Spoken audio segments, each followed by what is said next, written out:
So back at the end of December 2020, the AirPods Max came out with this wonderful case here. It's been quite a bit of time since we've gotten an update. We have the AirPods Max 2 here. One thing that I'm really excited about is that we have a different color other than this like space gray or whatever color it was back then. And we have this nice warm neutrals, which I'm a big fan of, if you haven't been able to tell. So this one has the H2 chip inside of this, which is something that you'll find in the most recent AirPods Pro 3. Gosh, I like this color already. It says designed by Apple in California. We do get a USB-C to USB-C cable in there as well. So if we compare the two, we can see that the top band on my old one is not doing so great. I'm a little bit worried about the longevity of this. The one thing that I do love is that this version does have a USB-C cable instead of a lightning cable on there. And if you want to, you can still remove the ear cups. And in order to put it into sleep mode, you still have to put it into the little case, the bra, as some people would call it. So there is no actual way to set it to turn off manually, as far as I'm aware of. Now, what's crazy is that this is $549, which is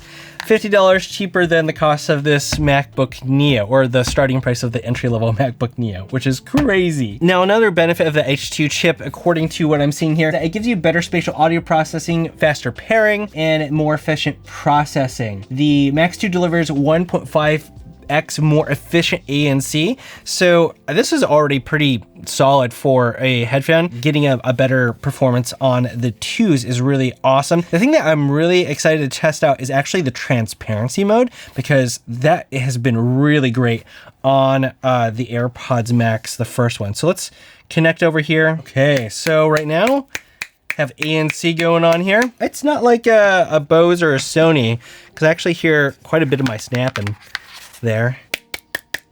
I don't know, maybe I'm gonna have to test it out with some humming, some low resonant noises, because it sounds kind of the same to me.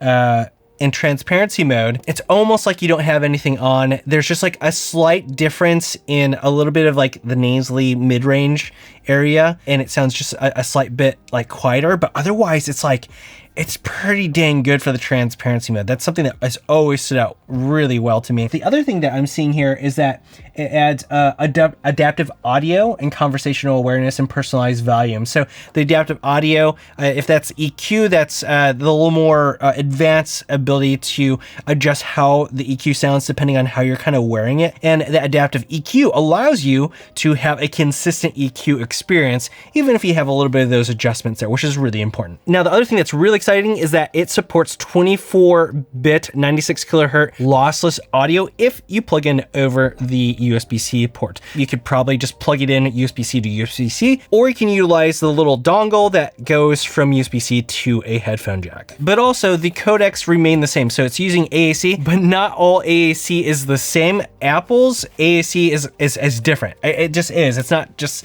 some Apple shilling thing. Because of their connection with their chips, with their devices, it just happens to just sound better. It does actually legitimately have a higher sound quality, but still, it'd be nice to have better codecs regardless. And then the other thing is that it supports Hey Siri and live translation, but let's test out a quick listen on both of these to see how they compare and if there's any sort of difference. Oh, and one of the reasons why the microphone may sound better is because it goes up to Bluetooth 5.3 up from 5.0 on the one. Remember the sound. It's a very consumer focused sound that some people will really like, and some people really won't.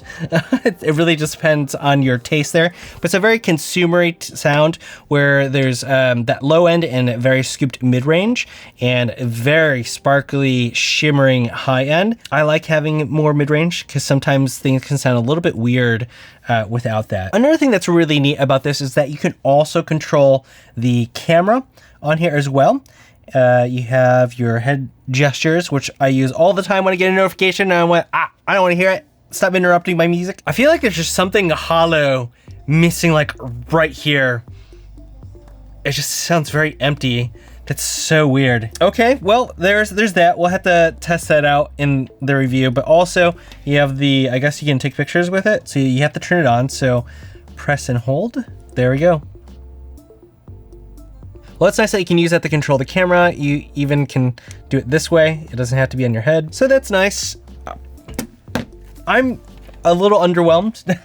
I hope that when I do the full review and comparisons that there's a lot more on here that will be very exciting. But after 6 years, I feel like this is the one that they've put the least amount of effort into. But we'll find out if it's worth it to get these over the ones with the USB-C version of it. Like maybe you have this version and you want to see if you want to upgrade to the new ones. I can find out if that is something that you should do or not after we do that in-depth review, or maybe just keep what you have already.